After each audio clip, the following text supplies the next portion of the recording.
Hello guys, welcome to another episode of Conversations with Comedians. Today I am in Cape Town, the Windy City, and I'm going to be talking with my friend Ignatius Innluu, a comedian who lives here in Cape Town. Let's go and meet him. And as I've told you, today I'm with my friend Ignatius. Most of you know him as, shall I tell them? No, you can tell them. Innluu. Very famous on his, especially Instagram page for his memes. Always making us laugh in South Africa. Ignatius, which name do you prefer? I prefer Ignatius. Ignatius. Then my friends call me Iggy. Iggy. So it's short for Ignatius. And for your fans? Yeah, for my fans, it's also Ignatius. But for those who don't know me, I'm sure they prefer to call me Innluu. But there's a difference between Ignatius and Innluu. It's the same. For me, I see a big difference because for me, Innluu is the meme guy. Yes.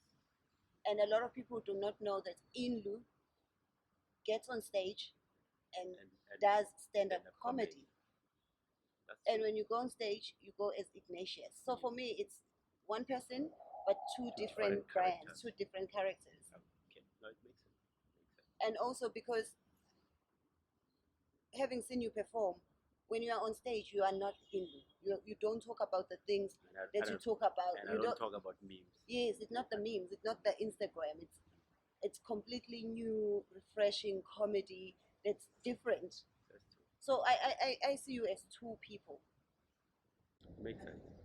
And well, I never thought it like that but now that you explain it, while I'm on stage, I'm talking about my life experience as a black person. You know, we black people got so many things to say about our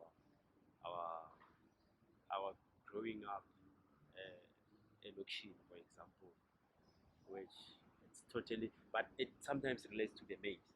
Yeah, it sometimes goes to the memes, like because they're always about what's happening in the country. Yes, that's why we laugh, because That's it's relevant. It makes us laugh because we saw this, but how did he think of it like this? And how long have you been doing comedy?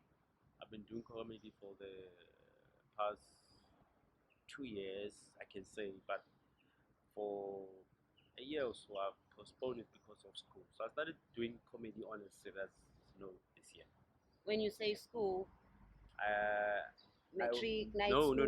No, not metric. I went back to school, but on a part-time basis.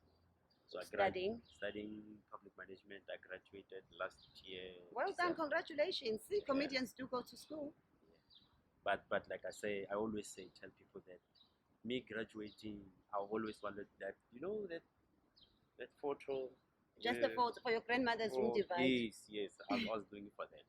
So it's not something that I'll use it. But it's a good cause to do because you work with the public. Yeah, I work with the public, so it's relevant to what I'm doing in terms of my 9-to-5 job.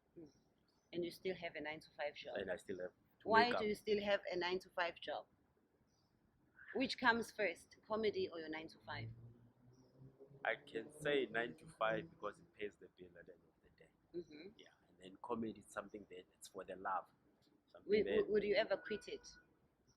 The 9-to-5 to just do comedy full time? For now, it's not something that I'm thinking of. I'm starting to doubt your love for comedy. No, I love comedy, but I'll never. You must be making a lot of money in your 9-to-5 if you. Well, as long as I'm eating something that for me to get to Nando's and eat Nando's with a 9-to-5, So comedy is not taking you to no, Nando's, it's taking you to comedy Hungry Lion. Hungry Lion. So, but it's something that I'll consider it. A lot of people do say that we are brave for having left our 9-to-5s or our so-called real jobs to do comedy full time. Mm-hmm. Yeah, I've got friends who did that. I've got friends who left their 9-to-5 job. Do they regret it? Do you regret it for them? No, they're doing good. Okay. I don't do that. They're doing good. It's a step that they took, and it's a step because remember, at the end of the day, if you leave a 9-to-5 for a comedy, you have to work 3 or 4 times more than you did on a 9-to-5 job. Because if you're not doing comedy, it means there's no money coming in. So it's a step backward. And how long have you been in Cape Town? Because you're not from Cape Town, No, I'm not from Cape Town. but you Originally, decided to move and live in Cape Town. Yeah, originally I'm from Mpumalanga in a place called Bushbuckridge, Mhm. and I moved here 5 years ago. So September was 5 years in Cape Town, of which I even qualified for an RDP. What made you move to Cape Town? To tell you the honest truth, I've always wanted to go to Joburg and Pretoria. Mhm. And all my application when I was applying, when I was still working, I wanted to go Joburg because everyone was in Joburg. And I saw a post, like an advertisement, and I was like, nah, let me just try to play. Kanti, yay. Yeah, that was it. Boom, I'm in Cape Town. And I don't regret. I'm loving Cape Town. And how is the comedy scene in Cape Town? Well, the comedy scene in Cape Town is predominantly still mainstream, which means it's more English. So it's less vernac. But we cannot sit and say we want to rely on mainstream. It's something that needs us to change the whole scene and to make it a vernac, because there are people who are craving vernac comedy. And are you getting audiences in the vernac shows? And we get a lot of, for example, if you come here, or for example, if Skumba comes here, you get a show where there are plus minus 200 or 300 people. Now ask yourself, where are those people coming from? Because Yeah, they stay because here in Cape Town. when I did my first one woman show here, I was very surprised because I had like sold out shows both nights, and Exactly. it was mainly black people. Exactly. So that's one thing that we must look into. That's something that we need to change. And they were happy. So it means you do have audience. We do have an audience, You and do a have very, very hungry audience for Vernac. So what are you doing about it? Future plans are in the pipeline, especially 2019, where we're planning to go full steam on Vernac, where we have your Vernac shows every month. And where would you do them? Would you take them to the people, or would you do them in the city and expect people to come from the townships to your shows? Well, to tell you the honest truth, we have done few in the township. Our attendance is good, but then you have people who are staying outside Cape Town, your civilized Nyana place, like your kind of a mid-range kind of vibe. So you want to target those people, And those people can afford to buy tickets, and they have cars. They can come to the shows at night. So we're looking for a venue that will have enough parking, a venue that will accommodate everyone, a venue that will have food, serve drinks and things like that. Because for me, I always see it as a problem. Like, we are not serving our people. We usually do the shows at night, and majority of black people in South Africa do not have cars. That's true. So they cannot get to the shows because public transport is never 24/7. No, not By in 8 o'clock in Cape Town. in the evening. In Cape Town, our Uber is top notch. But Uber, not everyone can afford Uber. Not everyone has a phone that can call Uber. I'm talking about the people, the majority of the people. But like I said, I understand what you're saying, but the target market will be those people who, like I said, we have done few shows at us, and we're still doing them at us. We'll never neglect those people. They need to see, like, for example, if you have to do a comedy in Kailicha or Kubuletu, it's something it's something that people have never experienced. So you need to teach those people, like guys, you can attend a comedy show. It's fun. Come and laugh with us. So we want we want that audience that is used to attending comedy show. Now ask yourself, where are those people coming from? Which means, because I was afraid, to be honest, when I first decided I'm going to bring my show to Cape Town. I was like, let me just do one night. But I did 2 nights and they were sold out. Swiso has done the same thing. Yes. Like a few comedians from outside Cape Town, outside black Cape Town, comedians. black comedians and Vernac. And here you have an established comedy scene. You have places like Cape Town Comedy Club, you have your Armchair and various other places. How easy is it for a black person to get a space there? To tell you the honest truth, it's not that easy unless you know someone who knows someone. So it's usually by recommendation. It's all usually by recommendation. You don't know someone who knows someone, you have to work your way up. Even though you know someone, you have to prove to say, I'm a comedian. I'm worthy. Yeah, I'm But worthy. that's the thing with comedy, because you always have to start from the bottom, because we all start open mic. Yes. You prove yourself, you become support, you prove yourself, you Then become headline, headliner. and then you start doing your own shows. So sometimes I know people think of it as racism, which I do not dispute, because sometimes it does happen, but sometimes it's just how the game works. That's true. So, but how do people find it? For me, my experience was that I found it hard to break into Cape Town comedy scene Mm. because mostly it's mainstream, and mainstream meaning that it's English, Mm. and especially they've never seen you, they've never heard you playing, it becomes a problem. Hence, we started doing Kasi comedy to say this comedy Kasi will accommodate us. Because for me, you know what I find? I find that the white comedians, English speaking comedians, have an advantage. Because even though we speak a lot of languages, number one, we always have to prove that we can speak English. Number two, when they come to do our township gigs or gigs, our Venek gigs, they can They still still do do their in- sets in in English, English. and black people will understand them. And but when it's the other way around for us, I can't go to Cape Town Comedy Club and do Zulu, because but they can come to a gig in Kukuletu and do English. So I think they have an advantage over us. No, that's true. They have an advantage. So that's why I said we went to create our own scenario in terms of comedy to say this will accommodate us. And I think also the apartheid mentality, given the history of our country, when a white person comes anyway, funeral, wedding, automatically they are VIP. Yes. We just want to accommodate And them. they even changed the language. We change the language. You can go to church or a funeral. Your 98-year-old grandmother will start praying in English just to accommodate the white person Yeah, in the room. Out of the 1,000 black people that are there who understand the language, only to find out they speak German. That's true. That's true. You go to a church where there's never been an English interpreter, but jiggy jiggy, there's an English. There's a white person. Now there's someone who's interpreting in English. And sometimes it's someone who can't even interpret properly, but they have to accommodate, only to find, oh, the white guy is French, he still French, didn't they understand the what we're English. saying. So yeah, we get some such things.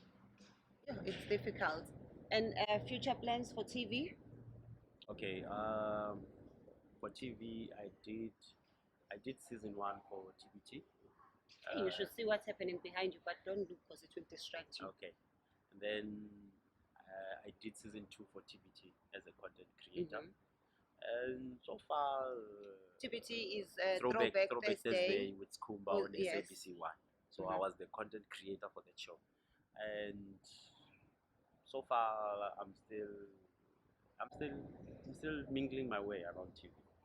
So if it has to be TV, it has to be at the back. Cape Town is a good place for TV because you have a lot of international companies that come to shoot here, especially movies and adverts. How has that been for you? I haven't been exposed to that type of a situation, but there was a company that we went to. I think the company owed the space that we wanted for a comedy show. Cape Town Flies. So the company, fortunately enough, they're running a TV show. So they said, no, if we wanna do for adverts and everything, we can come. So yeah, I'm still. Oh, that's nice. That's very good. That's very good. And what advice would you give an upcoming comedian, someone who wants to start comedy? Comedy is not a joke. Comedy is not a joke. Yeah. What I can say is comedy is not a joke. There's a difference between making friends laugh and making people laugh. It's not the same thing. The stage is so scary. It's either it can break you or it can make you. But at the end of the day, it's your character. It's how you portray yourself, how you carry yourself within the crowd, the interaction with the crowd. Because at the end of the day, it's what you present to them that makes you who you are at the end of the day. For me, it was not that easy. You know, usually when they say black people are loud, I fight it. But today I'm experiencing it personal. Coming here to disturb our video. So yeah, let's stick to that. Comedy is not a job. But would you I will advise somebody to do comedy. would you allow your child to become a comedian? Now I'll allow my child to do whatever that he wants, Prostitution? as long as whoever she or he is happy. Remember, we grew up in a society where we were channeled in terms of saying in order to be successful within a community, it's either you be a doctor, a teacher, or a lawyer. And there are kids within the community that wants to do things that, for example, your DJ, TV, acting, and things like that. So they will tell you, your parents will tell you that no, we won't pay for that. And some are making a lot of more money than the teachers and the nurses. They are. But sometimes parents do it because they want security for you. I don't dispute that, but what I'm saying is that let a child experience life on his or her own in order for him or her to learn how to do things for himself. Because once you channel somebody, he or she will do things to please you, but not to please his heart. Because at the end of the day, you're doing it for yourself, not for somebody. So your children are gonna be in good hands. My children, I'm gonna perform for them. If they don't laugh, they must go out of my house. And have you ever performed in Mpumalanga, where you come from? No, I've never. So they've never seen you? They've never seen me on stage. Even my family or anyone has never seen me on stage. And you are very popular with your memes on social media. But I know with anyone and everyone, there are always people who are going to be your internet trolls, who are always going to dislike what you're doing, or who are going to take things a little too personal. How do you deal with them? Well, for me, I took a resolution to say, any negativity, I don't want it in my life. Yeah. So if you come with your negative vibe, you don't take it as a personal attack. Nah. I understand. Maybe you are frustrated or you want attention. So nah. But how do you deal then with the love? Because sometimes it can be so overwhelming, and you feel like it's like you are on a drug. You feel like it's your duty to entertain these people. It's your duty to make sure they are laughing. How do you deal with that part? It's something that I'm still on an ongoing process, because there's no school that will teach you how to treat people. It's your personality, your humility that will make you how to treat people. Sikhulisiwe sonke emakhaya,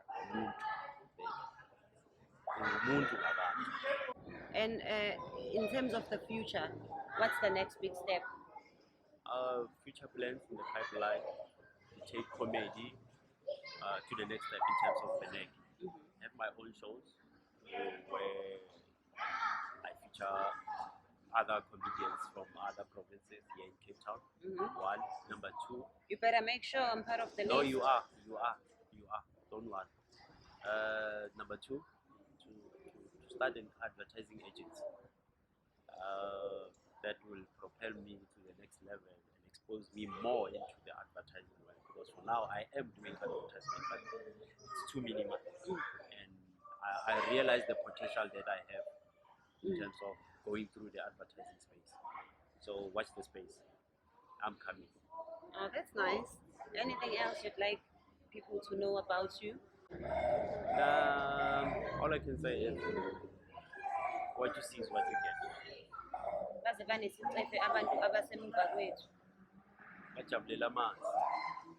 They definitely have no water where they come from.